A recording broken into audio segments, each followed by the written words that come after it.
सर्वप्रथम सभी को नव वर्ष की शुभकामनाएं। तो आज हमारा विषय रहेगा संस्कृति की परिभाषा और आधुनिक प्रयोग। विषय रहेगा संस्कृति की परिभाषा और आधुनिक प्रयोग।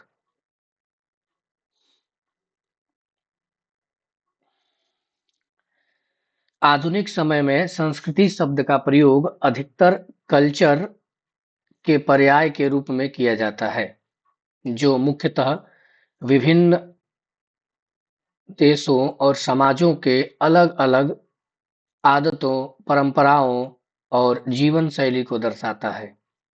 इसमें समाज के रहन-सहन, भाषा, शिष्टाचार, शिल्प, कौशल और पुरुषार्थ के विभिन्न रूपों का समुच्चय शामिल किया जाता है। यह समझ आधुनिक दृष्टिकोण में संस्कृति के विभिन्न रूपों की पहचान और वर्गीकरण की प्रक्रिया को व्यक्त करता है। जैसे कि हम देखते हैं कि भारतीय संस्कृति, ब्रिटिश संस्कृति, फ्रांसीसी संस्कृति, चीनी संस्कृति, अमेरिकी संस्कृति, ठीक है? तो ये अलग-अलग क्षेत्र और अलग-अलग देश के हिसाब से संस्कृति के रूप में उसे जाना जाता है। परंतु भारत का जो सबसे महत्वपूर्ण ग्रंथ जिसे कहा जाता है, जिसे हम वेद के नाम से जानते हैं, तो इन वेदों में भारतीय परंपरा के अंतर्गत जो चीजें कही गई हैं, उसमें संस्कृति के अर्थ को भिन्न अर्थ में बताया गया है। मतलब कि क्या है कि वेदों में जो संस्कृति का जो अर्थ है, वह आधुनिक समय में जो अर्थ निकाला जा रहा है, जो कल्चर के पर्याय उसको देखा जा रहा है, तो उससे बिल्कुल भिन्न है। अब भारतीय परंपरा और संस्कृति का स्वरूप वेदों में किस रूप में है, उसको हम लोग देख लेते हैं कि भारतीय परंपरा में संस्कृति का अर्थ केवल श्रेष्ठ कर्मों और जीवन के सभी क्षेत्रों में आदर्श कार्यों से जुड़ा हुआ है। मतलब कि वेदों में जो चीजें दी हुई है संस्कृति के बारे में, और संस्कृति का अर्थ, उसकी परिभाषा किस रूप में है, तो हम देखते हैं कि जीवन की सभी क्षेत्रों में आदर्श कार्य, मतलब कि जीवन में व्यक्ति अगर आदर्श कार्य कर रहा है, तो वह संस्कृति के अंतर्गत आएगा। श्रेष्ठ कर्म, श्रेष्ठ जीवन और आदर्श, जो कि समाज में आदर्श स्थापित करे, ऐसा कर्म ही संस्कृति के अंतर्गत आता है वेद के हिसाब से। सार्वभौमिक स्वरूप जिसको हम कह सकते हैं कि संस्कृति का उद्देश्य समाज और व्यक्ति को उच्चतम आदर्शों की ओर मार्गदर्शन करना है, और सही मायने में यही सार्वभौमिक सत्य भी है कि संस्कृति संस्कार युक्त जो कृति है, यह पूरे मानव समाज के लिए होना चाहिए, ना कि किसी राष्ट्र के लिए केवल। ठीक है? तो यह पूरे मानव समाज, और कह सकते हैं कि मानव समाज का जो दृष्टिकोण होना चाहिए पर्यावरण को देखने का, पशुओं को देखने का, वनस्पति को देखने का, ठीक है? तो ये सहयोगी प्रवृत्ति जो है, यह संस्कृति के अंतर्गत आएगी। ये दृष्टि ही श्रेष्ठ कहलाएगी। इसीलिए वेदों में इसका सार्वभौमिक सत्य के रूप में वर्णन किया गया है। जबकि जो कर्म इन आदर्शों के अनुरूप नहीं होते, वे विकृति माने जाते हैं। देखिए, ध्यान रखिएगा, संस्कृति और विकृति। संस्कृति का विलोम क्या है? विकृति है। संस्कृति जो संस्कार युक्त कृति है, सत्य पर आधारित है, सार्वभौमिक है, आदर्श युक्त है, जो आदर्श का निर्माण करे, वही संस्कृति है। और जो इन आदर्शों को, इन श्रेष्ठ कर्मों का हनन करे, कुकृत्य करे, वही विकृति है, वही समाज के लिए विकृति है। ये हमें वेदों में जो वर्णन मिलता है संस्कृति का, उस रूप में हम इसे जान सकते हैं। यजुर्वेद में संस्कृति को विश्ववारा कहा गया है, जिसका अर्थ है समस्त विश्व के लिए वर्ण योग्य। मतलब कि विश्ववारा का मतलब होता है कि पूरे विश्व के जितने भी लोग हैं, सभी के लिए यह वर्ण करने योग्य है, सभी के लिए प्रयोग करने योग्य है, सभी के लिए आदर्श है, वही संस्कृति है। यह संस्कृति का अर्थ उन सिद्धांतों से अलग है जिन्हें हम आज कल्चर या सभ्यता के रूप में समझते हैं। समझ में आया आप लोगों को कि आधुनिक रूप में प्रश्न पूछा जाएगा कि संस्कृति का स्वरूप किस रूप में देखा जाता है, तो कल्चर के रूप में। तो कैसे? तो जैसे कि हम कहते हैं कि अपना आचार व्यवहार शिष्टाचार, जितने भी हम मतलब कि अन्य भिन्न भिन्न प्रकार के जितने भी कर्म करते हैं, जीवन शैली, इन सब तमाम चीजों को हम लोग संस्कृति के अंतर्गत देखते हैं। जिस प्रकार से हम कह सकते हैं कि जैसे कि हम कहते हैं कि अमेरिकी संस्कृति, ब्रिटिश संस्कृति, भारतीय संस्कृति, ठीक है? मतलब कि ये अलग अलगाव का स्वरूप हमें दिखाई दे रहा है, परंतु सार्वभौमिक रूप से अगर हम देखा जाए, देखें हम लोग समग्रता जिसमें है, अगर उस स्वरूप में हम देखें तो संस्कृति का मतलब होता है मानव, मानवता, सभी प्राणियों के लिए, सभी मनुष्य के लिए। यहाँ किसी एक देश के लिए संस्कृति शब्द का प्रयोग नहीं हुआ है। पूरे वसुधैव कुटुंबकम का जो नारा है कि वसुधैव कुटुंब, पूरा मेरा परिवार है, यह विचार ही संस्कृति है, यही सार्वभौम है।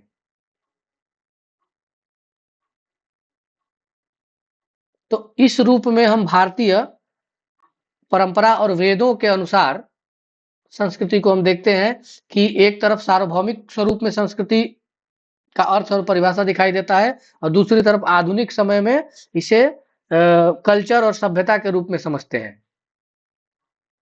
जैसे हम कहते हैं भारतीय संस्कृति, अमेरिकन संस्कृति, फ्रांसीसी संस्कृति, चीनी संस्कृति, रशियन संस्कृति, कहते हैं ना। तो ये अलग अलग देशों के अलग अलग सभ्यताओं को हम संस्कृति के साथ में जोड़ देते हैं। परंतु ध्यान में रखना है कि जब प्रश्न आएगा कि आधुनिक संस्कृति किस रूप में देखते हैं, तो आधुनिक संस्कृति हम कल्चर के रूप में हम देखते हैं, जिसमें अलग अलग देशों की अलग अलग संस्कृतियों का हम लोग चित्रण करते हैं, बात करते हैं।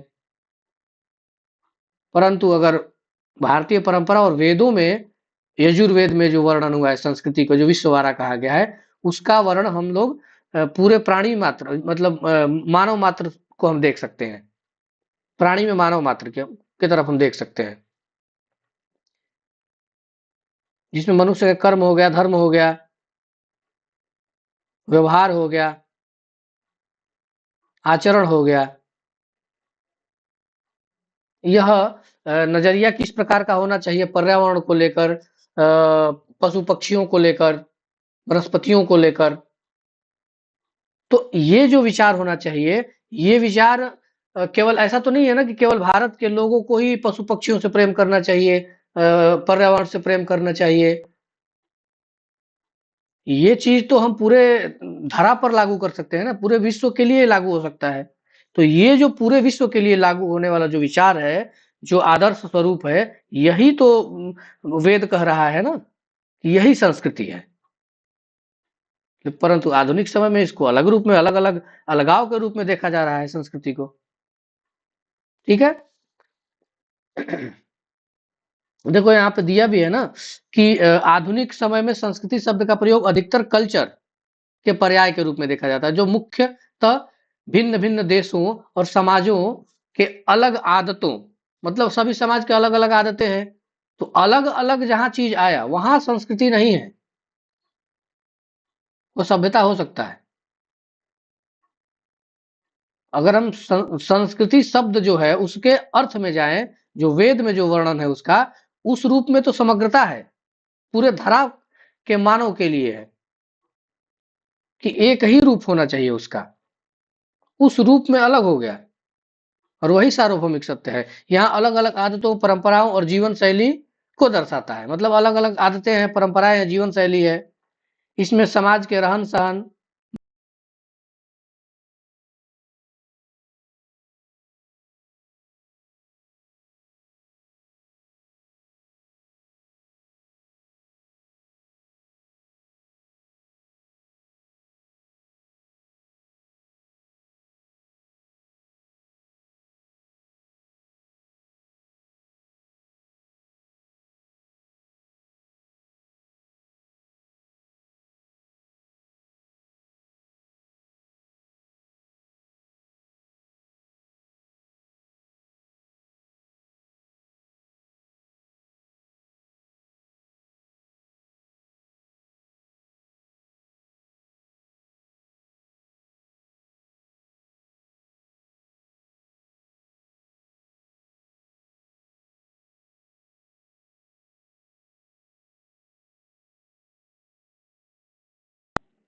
क्षमा करिएगा, फिर से लैपटॉप बंद हो गया।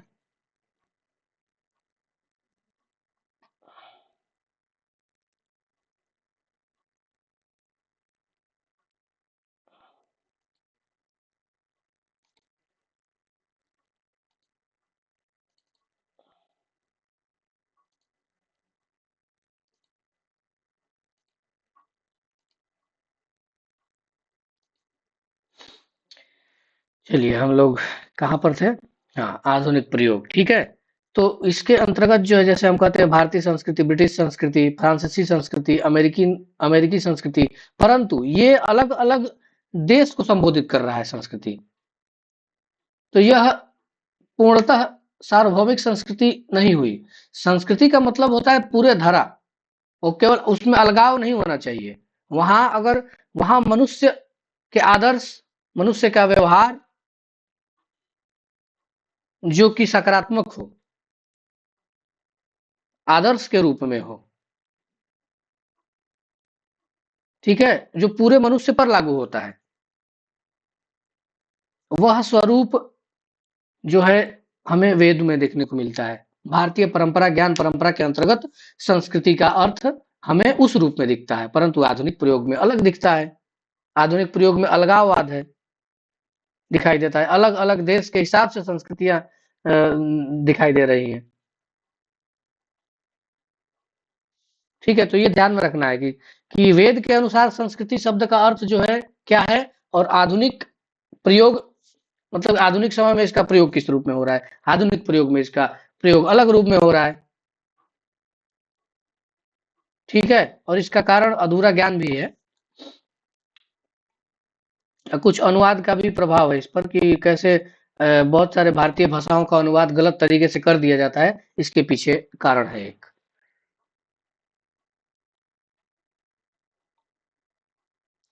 अब हम लोग तीसरा पॉइंट देख लेते हैं कि सभ्यता और संस्कृति में अंतर।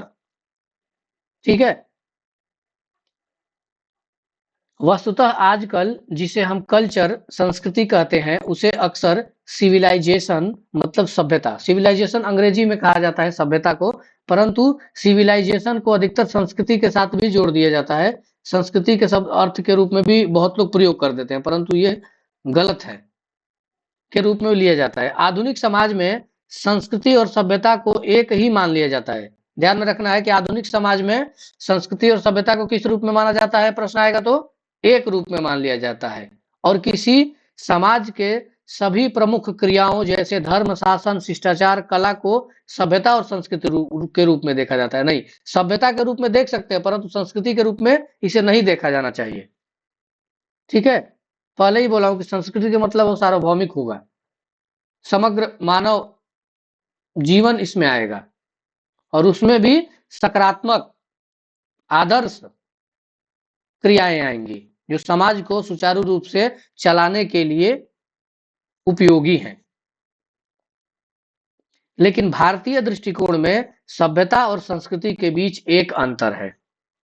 भारतीय दृष्टिकोण से जो वेदों में वर्णन है इसका, क्योंकि हमारा जो मूल जितने भी हमारे कह सकते हैं कि बाद के जितने भी ग्रंथ हैं, शास्त्र हैं, उन सभी का मूल अगर कोई है तो वेद है। उन वेदों से ही बाकी ग्रंथों का उस रूप में निर्माण हुआ है। हमारे शास्त्रों में सभ्य व्यक्ति वह माना जाता है जो धर्मनिष्ठ और विद्वानों की सभा में बैठने योग्य हो। अब यहाँ ध्यान रखिएगा, प्रश्न आ सकता है कि भारतीय शास्त्रों के अनुसार, भारतीय वेदों के अनुसार सभ्य व्यक्ति किसे माना जाता है? जो धर्मनिष्ठ हो, जो अपने धर्म के अनुसार कार्य करता है, मनुष्य धर्म के अनुसार कार्य करता है, विद्वानों की सभा में बैठने योग्य हो, अर्थात जो समाज में श्रेष्ठ आचार और व्यवहार का पालन करता हो। जो दुराचारी है, जो कुकर्मी है, जो कुकृत्य करता है, उसे किसके अंतर्गत नहीं देखा जाता है? सभ्य व्यक्ति के अंतर्गत नहीं देखा, उसे असभ्य व्यक्ति कहा जाता है। और उस समाज में रहने वाले प्रत्येक व्यक्ति को असभ्य कहा जाएगा जो लोग ये आचरण व्यवहार करते हैं, और व्यक्ति को कहा जाएगा तो समाज को भी असभ्य कहा जाएगा। इसीलिए कहा जाता है ना कि ये समाज असभ्य है, ये समाज सभ्य लगता है। बहुत सारी जगह आप देखे होंगे कि चाहे आप दूसरे गाँव में गए, किसी गाँव में गए तो वहाँ के लोग बड़े सभ्य दिखते हैं। उसका कारण क्या है? संस्कार है, संस्कृति है। और अगर हम किसी और अन्य गाँव में जाते हैं, वहाँ देखते हैं कि वहाँ के लोग बड़ा दुराचारी हैं, गलत व्यवहार कर रहे हैं, अनैतिक कार्य कर रहे हैं। तो वहाँ पर कहीं न कहीं संस्कृति का सही रूप में प्रयोग नहीं हो रहा है। वहाँ विकृतियाँ फैली हुई हैं। ठीक है? इसे हम मतलब सामाजिक समन्वय और आदर्श के रूप में समझ सकते हैं, जहाँ समाज के सभी सदस्य ज्ञान और प्रज्ञा में समृद्ध होकर सामूहिक रूप से उच्चतम आदर्शों की ओर बढ़ते हैं। ठीक है? मतलब कि समाज के प्रत्येक व्यक्ति क्या करते हैं? ज्ञान अर्जन करते हैं, सामूहिक रूप से उच्च आदर्श को कहीं न कहीं अपनाते हैं, उच्च आदर्श का पालन करते हैं, अनैतिक कार्य नहीं करते हैं।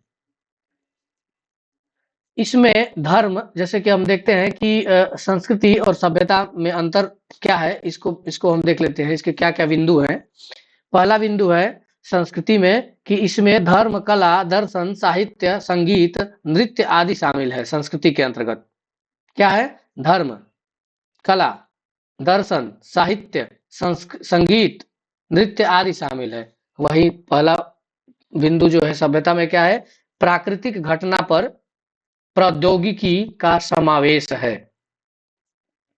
ठीक है? संस्कृति में दूसरा पॉइंट क्या है? इसमें माप का कोई मानक नहीं है। संस्कृति को मापा नहीं जा सकता है।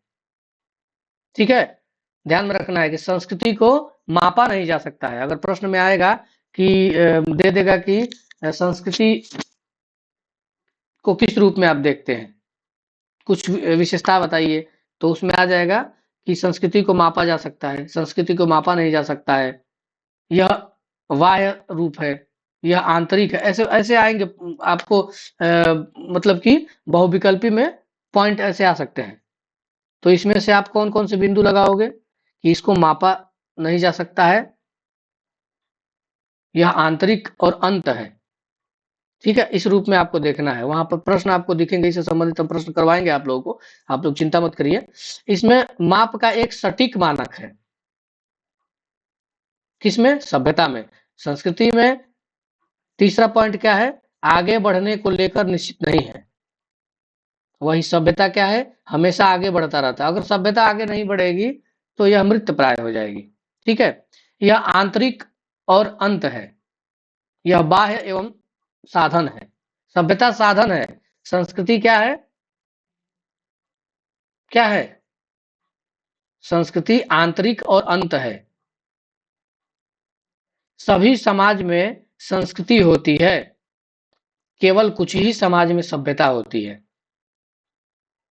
यह पहले आता है, यह बाद में आता है। यह किसी सभ्यता के विकास की पूर्व शर्त है।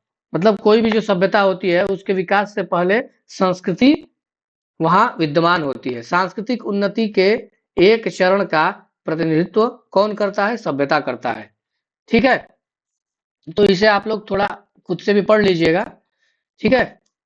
और ना समझे तो आप हमसे पूछ सकते हैं कि क्या-क्या बिंदु जो है आपको नहीं समझ में आ रहा है, वो बिंदु मुझसे पूछिएगा तो हम अवश्य ही बताएँगे आप लोगों को। अब हम लोग चलते हैं चौथे पॉइंट की तरफ, संस्कृति के 2 स्तर। हमने पहले क्या पढ़ा? संस्कृति का परिभाषा और आधुनिक प्रयोग। समझ गया था वो विषय आप लोगों को। दूसरा क्या था कि संस्कृति और सभ्यता में क्या अंतर है? तो संस्कृति और सभ्यता में क्या अंतर है? इसमें धर्म, कला, दर्शन, साहित्य, संगीत, नृत्य आदि शामिल है। किसमें? संस्कृति में। परंतु सभ्यता में क्या है? प्राकृतिक घटना पर प्रौद्योगिकी का समावेश है।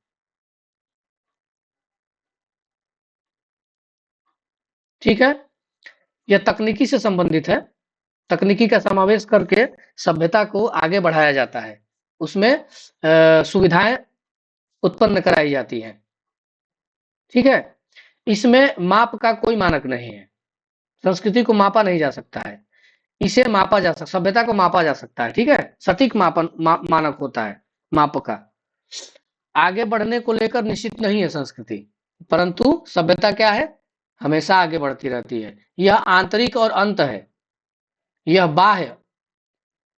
सभ्यता क्या है, बाह्य स्वरूप है, और संस्कृति क्या है, आंतरिक स्वरूप है। ध्यान में रखना है, संस्कृति क्या है, आंतरिक स्वरूप है, क्योंकि यह आंतरिक रूप में इसका संस्कार किया जाता है, तभी उसे आप बाह्य रूप में सभ्यता के तौर पर प्रयोग करते हो और सभ्यता में कहीं ना कहीं परिवर्तन लाते हो। ठीक है, सभी समाजों में संस्कृति होती है, केवल कुछ ही समाज में सभ्यता होती है। ठीक है, संस्कृति तो सभी समाज में होती है, परंतु सभ्यता कुछ ही समाज में होती है। यह पहले आता है। संस्कृति कब आता है, ध्यान रखना कि संस्कृति पहले आता है और सभ्यता बाद में आता है। यह किसी सभ्यता के विकास की पहले शर्त है। किसी भी सभ्यता के विकास का पहला शर्त क्या है, संस्कृति। ध्यान में रखना है, पूर्व शर्त है। ठीक है, सांस्कृतिक उन्नति के एक चरण का प्रतिनिधित्व कौन करता है, सभ्यता। प्रश्न आ सकता है कि उन्नति के सांस्कृतिक उन्नति के एक चरण का प्रतिनिधित्व कौन करता है, तो सभ्यता करता है। ठीक है, अब हम देखते हैं संस्कृति के दो स्तर कौन कौन से हैं। भारतीय संस्कृति में दो प्रमुख स्तर होते हैं। भारतीय संस्कृति में दो प्रमुख स्तर कौन से होते हैं, एक होता है आध्यात्मिक, जो आत्मिक होता है, आंतरिक होता है, और दूसरा लौकिक, जो भौतिक होता है। संस्कृति के दो स्तर कौन से हैं, पहला आध्यात्मिक है और दूसरा लौकिक है। पहला आध्यात्मिक है, दूसरा लौकिक है। एक बार और सुन लो, पहला आध्यात्मिक है और दूसरा लौकिक है। लौकिक से मतलब भौतिक चीजें जो हमारे सामने दिखाई दे रही हैं और जिसे हम महसूस कर सकते हैं, आंतरिक रूप से जिसे हम अनुभव कर सकते हैं, वह क्या है, आध्यात्मिक है। ठीक है, आध्यात्मिक स्तर, पहला बिंदु पढ़ते हैं हम लोग। ठीक है, आध्यात्मिक या अतिमानस स्तर पर व्यक्ति का अहंकार और द्वैत का भाव समाप्त हो जाता है। जब व्यक्ति आध्यात्मिक हो जाता है, जब अपने आत्मा को पहचानने लगता है, अपनी आंतरिक चेतना को जागृत कर लेता है जब व्यक्ति, तो वह व्यक्ति क्या हो जाता है, अहंकार और द्वैतता के भाव से मुक्त हो जाता है। जब व्यक्ति आत्मा के स्तर तक का चिंतन कर लेता है, जब व्यक्ति आत्मा के स्तर तक का चिंतन करने लगता है, तो वह अहंकार और द्वैत भाव से मुक्त हो जाता है। यहाँ वह स्थिति होती है जब व्यक्ति अपने अस्तित्व को लेकर व्यक्तिगत रूप से नहीं देखता है, बल्कि उसे समग्रता में एक परम चेतना के रूप में महसूस करता है। इस स्थिति में वह अपने आसपास के सभी जीव जंतुओं, पदार्थों, घटनाओं को एक अद्वितीय चेतना के रूप में, मतलब कि अपने आसपास के जीव जंतु, प्राणी, पदार्थ, एक एक घटना को बारीकी से उसका अध्ययन करता है और उससे प्रेम, स्नेह और उनसे लगाव रखता है। मतलब कि उसके अंदर का जो है स्वार्थ भाव जो है वो खत्म हो जाता है। वह निस्वार्थ भाव से सबकी सेवा करता है, सब में ईश्वर को देखता है, सबसे प्रेम करता है, सबसे स्नेह करता है, सबका आदर सम्मान करता है। यह कब होता है, जब व्यक्ति आध्यात्मिक स्तर तक चिंतन करने लगता है। आध्यात्मिक स्तर तक सरल हो जाता है, बिल्कुल सरल, किसी पर क्रोध नहीं करता है, सबको सहज नजर से देखता है। पेड़ पौधे, लता पता, जीव जंतु, मनुष्य, सभी से प्रेम करता है, सभी के बारे में सोचता है। इस अनुभव को ऋतंभरा प्रज्ञा कहा गया है। क्या कहा गया है, ऋतंभरा प्रज्ञा कहा गया है,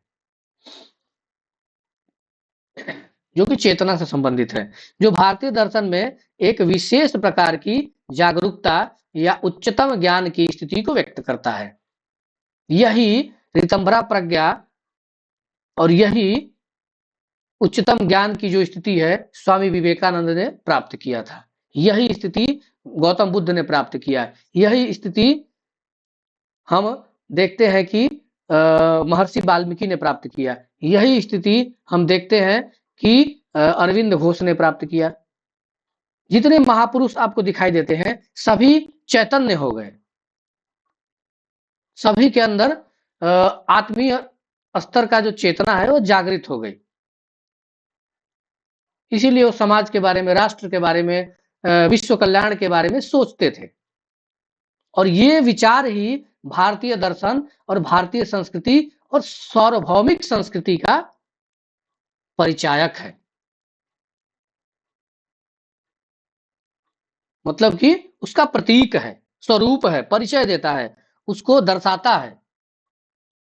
इस स्थिति में व्यक्ति यह समझता है कि यह समग्र ब्रह्मांड और इसके सभी रूप वस्तु, मन, भावनाएं सब एक ही परम चैतन्य परमात्मा या ब्रह्म से उत्पन्न हुए हैं। अब जब व्यक्ति इस स्तर तक चिंतन करने लगता है तो व्यक्ति जो है सहज हो जाता है, सभी को समान दृष्टि से, समरसता का भाव तभी तो उसके अंदर उत्पन्न होता है।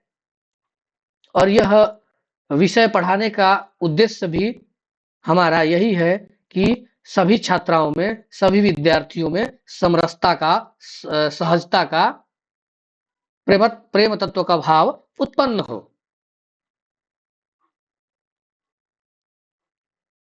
और यह कब होगा? जब व्यक्ति संस्कारित होगा, जब उसके अंदर सांस्कृतिक चेतना का प्रस्फुटन होगा, जन्म होगा। ठीक है, समझा आप लोगों को? इस दृष्टिकोण से हर चीज की मूल प्रकृति एक ही है और यह सब ब्रह्म के अनंत विस्तार का हिस्सा है। मतलब ब्रह्म का अनंत विस्तार है ये सब। छांदोग्य उपनिषद के एक श्लोक में कहा गया है कि सर्व खलविदम ब्रह्म, सर्व खलविदम ब्रह्म, यानी संपूर्ण संसार ब्रह्म है। और जब, जैसे कि देखा होगा आपने कि व्यक्ति क्या होता है कि अगर जैसे आज के समय के व्यक्ति जो है किस प्रकार सोचते हैं, उस हिसाब से मैं आपको बता रहा हूँ कि वह अपने इष्ट से प्रेम करता है। जैसे कि कोई भी किसी का इष्ट है, या शिव हो, किसी का राम है, किसी का अल्लाह है, तो उनसे, या फिर जीसस है, तो उनसे वह प्रेम करता है। उनके प्रति तो बड़ा ईमानदार रहता है। ठीक है, तो उस समय उसके अंदर कहीं ना कहीं जो भाव होते हैं ना, एकदम सहज होता है उनके प्रति बस। परंतु किसी दूसरे के इष्ट, या फिर किसी अन्य, या फिर किसी जीव या प्राणी के प्रति उस रूप का भाव नहीं लाता है। ठीक है ना? जो भाव वो अपने इष्ट में रख रहा है, वही भाव अगर किसी अन्य प्राणी में भी रखे तो व्यक्ति क्या हो जाता है? परम चेतना, परम चैतन्य हो जाता है। वही भाव समरसता का भाव है, वही भाव संस्कारित भाव है। समझ में आया ना आप लोगों को मैं क्या उदाहरण दे रहा हूँ? कि आपने ध्यान दिया होगा कि व्यक्ति मंदिर में जाता है या फिर कहीं पर अपने इष्ट के पास जाता है, तो वहाँ उस समय तो वो कहीं न कहीं उनके प्रति बड़ा स्नेह प्रेम दिखाता है, परंतु जब वह दूसरी जगह जाता है, किसी अन्य प्राणी से, किसी व्यक्ति से मिलता है, तो बड़ा उसे हीन दृष्टि से देखता है। ये भाव जो है, नष्ट करता कौन है? यह भावों को दूर करने का कार्य कौन करता है? संस्कृति करती है। समझ में आया आपको? और यही भाव जो है संपूर्ण संसार में ब्रह्म को देखने वाला भाव है। और जब व्यक्ति इस रूप में देखने लगता है कि वह सभी से, चाहे वो इष्ट हो, चाहे लता पता प्राणी, चाहे कोई भी जीव हो, चाहे जल हो, चाहे पूरे ब्रह्मांड का एक एक अंक और एक एक कण हो, उसमें जब उस चैतन्य को देखने लगता है, जब उन सभी से प्रेम करने लगता है व्यक्ति, तो व्यक्ति क्या हो जाता है? सांस्कृतिक चेतना और उसके अंदर चैतन्य भाव आ जाता है, व्यक्ति चैतन्य हो जाता है। वह व्यक्ति क्या हो जाता है? श्रेष्ठ हो जाता है, आदर्श पुरुष माने जाने, मतलब उसको लोग मानते हैं।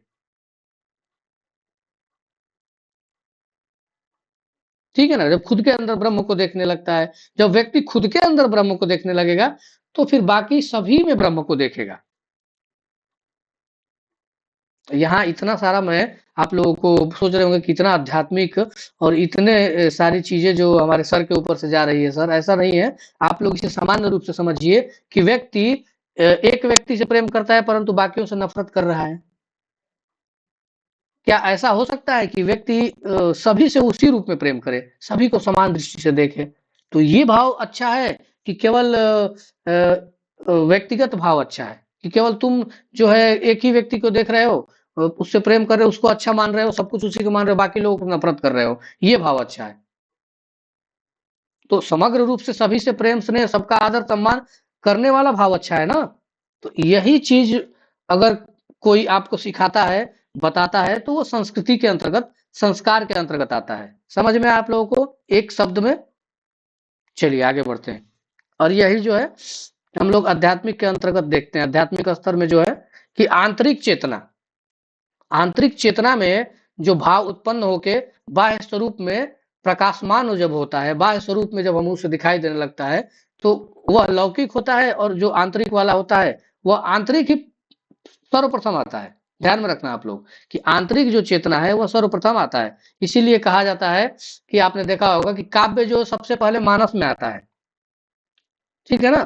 कविता क्या है, सबसे पहले हमारे मानस चेतना में आती है, मतलब सबसे पहले हमारे मस्तिष्क में आता है।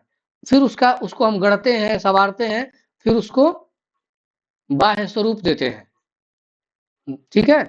तो ठीक वैसे ही हम लोग दूसरा देखते हैं कि दूसरा बिंदु क्या है कि लौकिक स्तर। पहला क्या क्या था? आध्यात्मिक स्तर और दूसरा लौकिक स्तर, जिसमें भौतिक और सामाजिक चीज़ें आती हैं।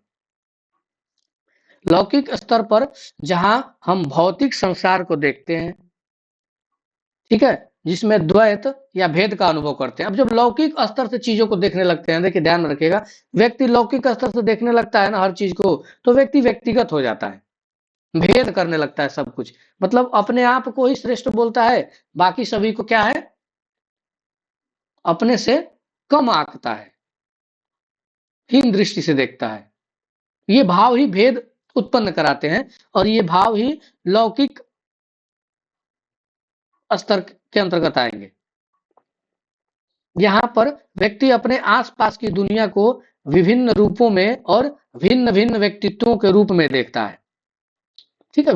भेदवाद कहा जाएगा। इस स्थिति में प्रत्येक व्यक्ति अपनी अलग पहचान, अपनी सीमाएँ और व्यक्तित्व का अनुभव करता है। इस द्वैत का अनुभव व्यक्ति को अपनी अलगाव की भावना से प्रेरित करता है।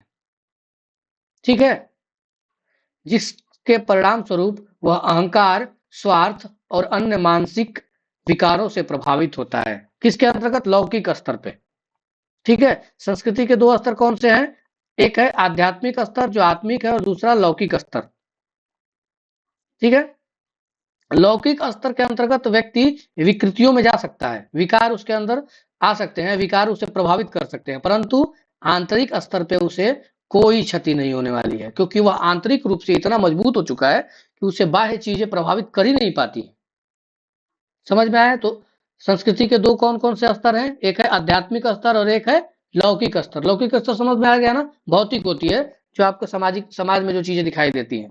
भिन्न-भिन्न प्रकार के जो भाव, व्यवहार या फिर जितने भी आचरण होते हैं, जो कि बाह्य स्वरूप में हम देखते हैं, जिसमें अहंकार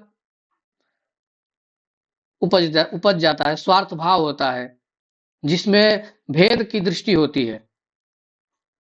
द्वैत का मतलब ही होता है भेद, ठीक है? और प्रत्येक व्यक्ति का अपना लौकिक स्तर होता है। अपने-अपने स्तर से व्यक्ति उसको समझता है, जानता है और इसी वजह से इसका परिणाम ये होता है कि वह अहंकारी हो जाता है, स्वार्थी हो जाता है, मानसिक विकारों से प्रभावित भी हो जाता है। तो चलिए आज के लिए इतना ही। मुझे लगता है कि आज हमने संस्कृति की परिभाषा और आधुनिक प्रयोग पढ़ा, उसके बाद दूसरा हमने क्या पढ़ा? संस्कृति और सभ्यता में अंतर हमने देखा और तीसरा हमने पढ़ा कि संस्कृति के स्तर कितने होते हैं। तो संस्कृति के 2 स्तर होते हैं, पहला आध्यात्मिक स्तर और दूसरा लौकिक स्तर, ठीक है? ये ध्यान में रखिएगा आप लोग। और एक और चीज़ कि छांदोग्य उपनिषद के एक श्लोक में कहा गया है। अब ध्यान में रखिए, प्रश्न आ सकता है छांदोग्य उपनिषद के एक श्लोक में मतलब कि संपूर्ण ब्रह्मांड को क्या कहा गया है? संसार को क्या कहा गया है? तो क्या कहा गया है? सर्व